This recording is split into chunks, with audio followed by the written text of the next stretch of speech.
টানা ৩ ম্যাচে জয়, বিশ্বকাপের সহস্বাগতিক মেক্সিকো গ্রুপ পর্ব শেষ করল শতভাগ সাফল্যের সঙ্গে। বৃহস্পতিবার ২৫ জুন ঐতিহাসিক অ্যাজতেকা স্টেডিয়ামে চেক প্রজাতন্ত্রকে ৩-০ গোলে হারিয়েছে মেক্সিকো। এই জয়ে গ্রুপ চ্যাম্পিয়ন হিসেবে শেষ ৩২-এ জায়গা করে নিয়েছে এল ট্রি। গ্রুপ এর শেষ ম্যাচে মেক্সিকো ৩টি গোলই পেয়েছে দ্বিতীয়ার্ধে। ৫৫ মিনিটে মাতেও সাবেজ মেক্সিকোকে এগিয়ে দেন। ৬ মিনিট পরই ব্যবধান দ্বিগুণ করেন ইউলিয়ান কুইনোনেস। আর যোগ করার সময়ে চতুর্থ মিনিটে চেক প্রজাতন্ত্রের কফিনে শেষ পেরেক ঠোকেন আলভারো ফিদালগো।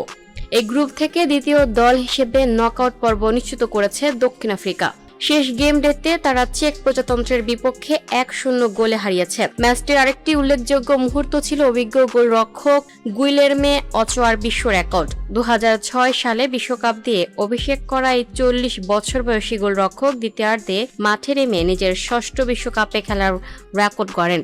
এই কৃতিত্বে তিনি লিওনেল মেসি এবং ক্রিস্টিয়ানো রোনালদোর সঙ্গী হলেন।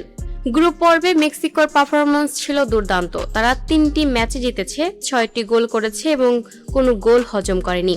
এখন শেষ ৩২-এর পর্বে মেক্সিকোর প্রতিপক্ষ হবে গ্রুপ সি, ই, এফ, এইচ বা আই এর তৃতীয় স্থান অধিকারী কোনো দল। ম্যাচটি আগামী ৩০ জুন মেক্সিকো সিটির অ্যাজতেকা স্টেডিয়ামে অনুষ্ঠিত হবে। Lucky Akter, up to date news, Dhaka.